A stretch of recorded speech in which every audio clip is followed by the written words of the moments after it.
dinhi sa kalibutan ang gustong ipakita sa Ginoo nga ang mahimong taas or labing dako kinahanglan nga kadtog yung magpaubos sa kaugalingon.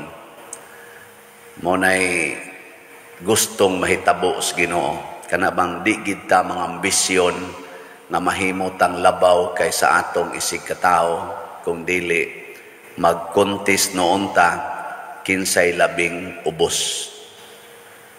Sa inyong balay, unsa may inyong giilugan dito, kinsay musugo o kinsay mahimong sulugoon?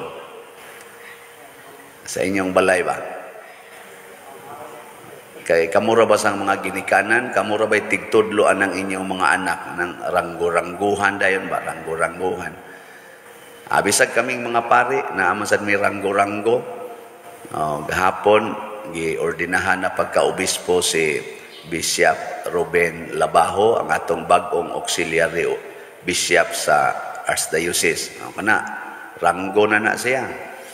Tangan kaanang na ang salob-salob dinhib, napay kanang kuan, sungkod, hanap, sige na tagtahod, sige na tag-ana. No, baw-baw dayon. Kana, okay ra na siya gihatag na nanganhin nato, pero ang nagda sa maong posisyon, maoy questionable. Iya ba nang higugmaon ang maong dungog o iya ba nang gamiton sa pagpaubos? Kay magamit man gyud sa pagpaubos ang atong ranggo, pananglitan maestra ka. Saon man na nimo pagpaubos imong kaugalingon, ayaw pangasaba sa imong estudyante. Sugot lang ikaw mao'y kasabaan sa estudyante. Pero ayaw pangasaba. Gamita ba ang imong authority aron pagpakita nga kamao kang mualagad? Ana, ang pari, dili ang pari mga saba sa sakristan. No, diba no? Sa mulang og ang pari mao'y libakon sa sakristan. Okay ra. Dili mga saba. Muna ang gustos Ginoo. Muna dinhi sa atong kuan, dinhi sa atong unang pagbasa, gipakita nga ang himaya diay sa Ginoo kung iya gyung ipakita nato, ang iya bang himaya dito sa langit nga iyang gipakita ni propeta Ezekiel, dili nimo tuyoon mahapa ka siyuta. Kanang taas ra kaayo ang iyang himaya. Nya nihapa kuno siya si propeta Ezekiel. Pero tanawa ra gud ang Ginoo nga mao'y nagda niining maong himaya, kining maong gahom, kining maong dungog. Tanawa ra gud. Nababaw. Ba? Unsa may iyang gibuhat samtang dinhi siya sa kalibutan, siya mao'y labing ubos. Nataw didto ra sa pasungan, wa ka eskwela, gibugal-bugalan, hangtod gyud gipatay. Wa gyud mo reklamo nganuman kahibaw man siyang daan nga ang akong himaya taas ra kaayo, dili na kinahanglan nga mo insist pagyud ko nga magpatagad, magpatahod. Kay moabot ang panahon nga mohapa gyud mo sa akong tiilan. Ug mao na siya ang kinabuhi sa mga santos, mga igsoon. Si San Bernardo, kani San Vicente Ferrer, San Roque. Ang ilang kinabuhi din sa kalibutan, tama ni Bishop Chopilo Kamomot, ang ilang kinabuhi, sigig yung paubos, siging paubos. Niya ang resulta, porte na nilang taasa o nabuhat. Muna dito sa inyong balay, pag kuntis mo kinsay mahimong sulugoon, testingyo. Kamo ba, pag kuntis mo kinsay mahimong sulugoon,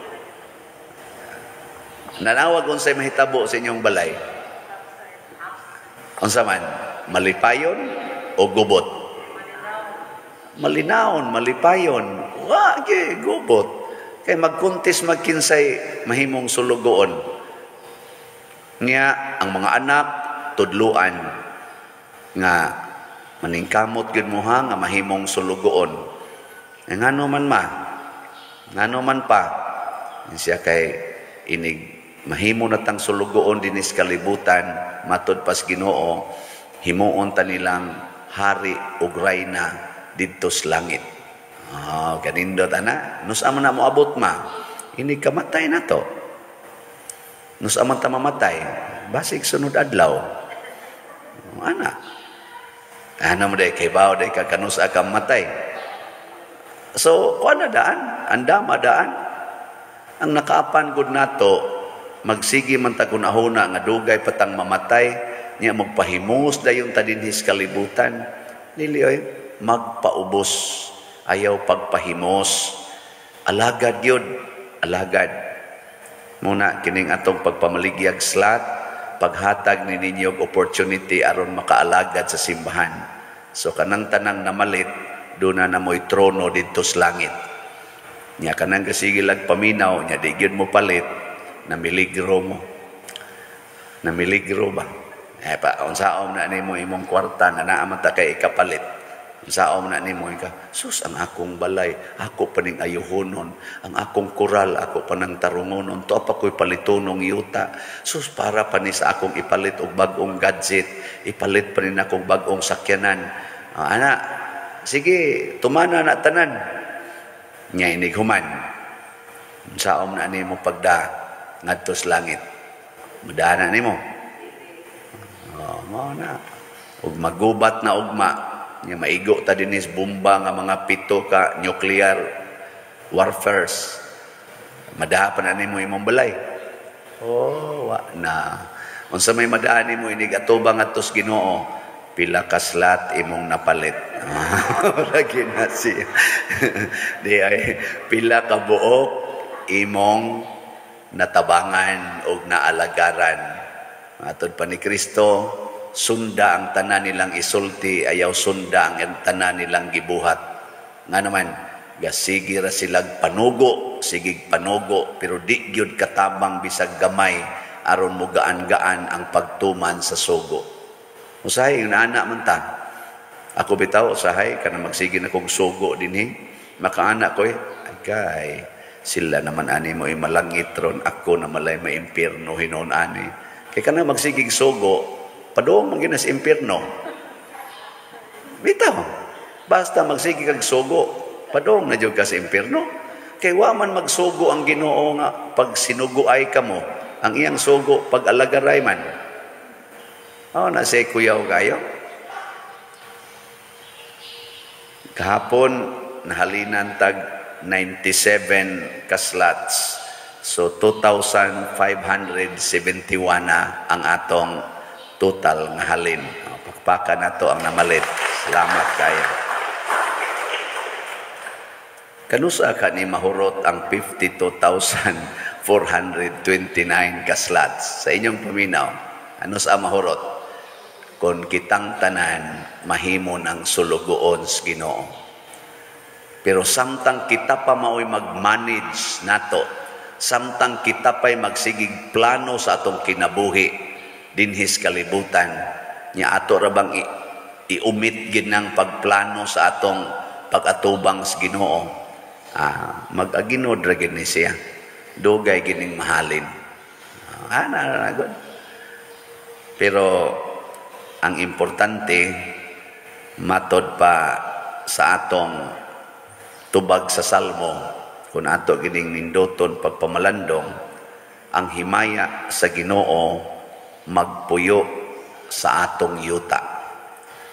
Ang himaya sa Ginoo. Unsa man ning himaya sa Ginoo? Ang iyang presensya, ang iyang gahom, ang iyang dungog, ang iyang kahalangdon magpuyo dinhi nato. Bulahan tong puy-an sa himaya sa Ginoo. Kay bisan pag sa matas kalibutan, ikaw maoy labing ubos, ikaw maoy sigihag sugo, ikaw maoy ibaliwala, ikaw maoy sigihag libak, niya o magkinahanglan na, ikaw na sad maoy sugoon, niya inig humagsugo nimo, mahuman ang imong sugo, natuman na nimo, kasabaan na sad ka, libako na pud ka. Diba? Murag lisod no? Pero mauna ang agianan sa himaya sa Dios. Anha diha masinati ang tinuod nga presensya sa Ginoo. Muna ang mga santos nangita gyud labing ubos nga trabaho. Kanang pag-alagad sa masakiton, pag-atiman aning ni ang mga tawo nga gibilanggo, kanang pagpasaylo ana mga tawo nga nakasa, mo na ilang pangitaon kanunay, kanang paghigugma ana mga marites, ana, mo na gipangita sa mga santos. Kita mo na itong likayan. Wa to sila mag-color silang buhok, wa to magsigig atubang anang samin, alam, nus-nus aron mga naong aron na gyud nindot tan-awon. Di na mo'y concern sa mga santos. Ang ila ang pagpanindot sa naong sa ilang isig katao. Kung saan man pagpanindot sa naong sa imong isig katao, sigihig higugma, sigihig alagad, di ba nindot kay nagnaong.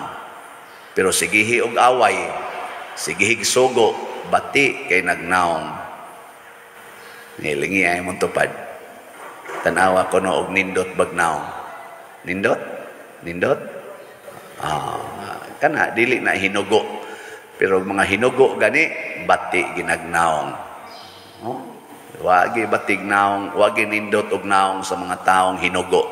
Kada nato kita na mga tawhana, muragi na sila demonyo ang naong. Una ang pari, likaya na gani nis mga sakristan o mga staff din his parokya, kana hinugo ng pariya. Mura nagyawa og naong. Pero kusog gani kay mo alagad ang pari, nindot kay nagnaong. Ikaduha, ang tao nga dili hinugo, ang tao nga magsigig alagad, di gid na maratol partig kwarta. Di mahadlok, may kwarta man o sawa. Kamo dili mo daling maratol, bahin aning kwarta. Ratulon mo no. Kaklaro na inyo mga naong. Anang dali kita maratol. Pero ang mga tao nga kanang hinugo, ang sana, hingalagad kayo, niya mapaubsanon, pagka-relax, may kwartag sawa, okay ra gid na siya. Niya makakita nagkwarta, iuli gina. Ni bitaw to mga bata dinhi ni mga sasing boys nato. Sa una kita nagkwarta, lukluk dayos bulsa. Nga ako din gitudloan nga kita gay mo kwarta, iuli gid ha, ibutang sa opisina. Gibandira ba? Padir, di ay 500. Hug. Ang sao man butang na ngadto. Basig na imo claim, ana. Taon-taoran, doon na may ni-claim. Ako, very good kayo da. Kita gimos kwarta, to na, nauli na. Sabi, ako'y kita ato padir. Ilog-ilog din sila. Sige, tagaan tamog tag 50. Kaya inyong giuli ang 500. Perting lipaya, sige na silang pangita diha kwarta para ilang iuli dito. Kay 50 naman maura day gyapon kwarta gyapon yun naman. Pero ngayon na lang kay nakatuon og kadang uli bitaw. Kamo di ba gitudluan man ta na sa tong ginikanan no nga ayaw gyud pagkuha ng kwartang dili imo. Ana. Gahapon bitaw pagpangaon namo didto kami mga pare gutom na ra ba kikustanan sus na man koy nakit-an nga kadang pinilo nga kwarta. Mga 5,000 siguro to. Na ay 1,500. Kula, niya may kwarta sa salog. Akong ikuha.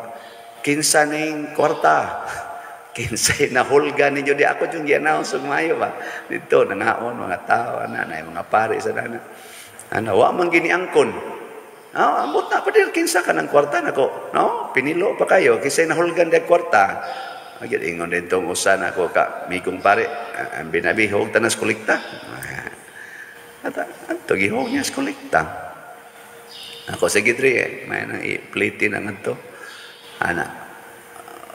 Di ba? Pero paglakaw sa din ko, sayang ako namatay nakakupot ato to ana. Madara mo sa tatog ipalit na kong slot dito. Kaya pero lipay kay kostanan kay ganawan. Katabang man to sa ubang mga panginahanglan nga sabi itong gihog to sa loob sige lang basig bawion to laing slot.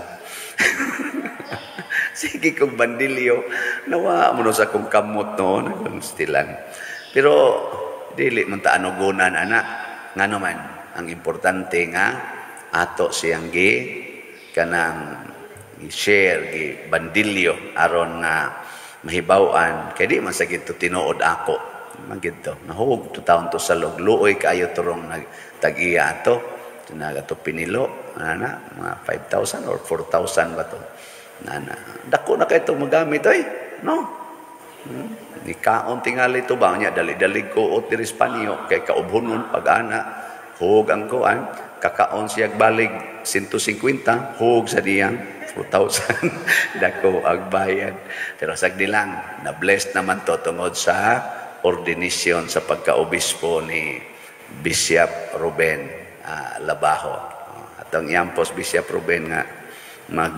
mahimo siya padayon siya siyang kabuutan ug pagka mapaubsanon nindog ta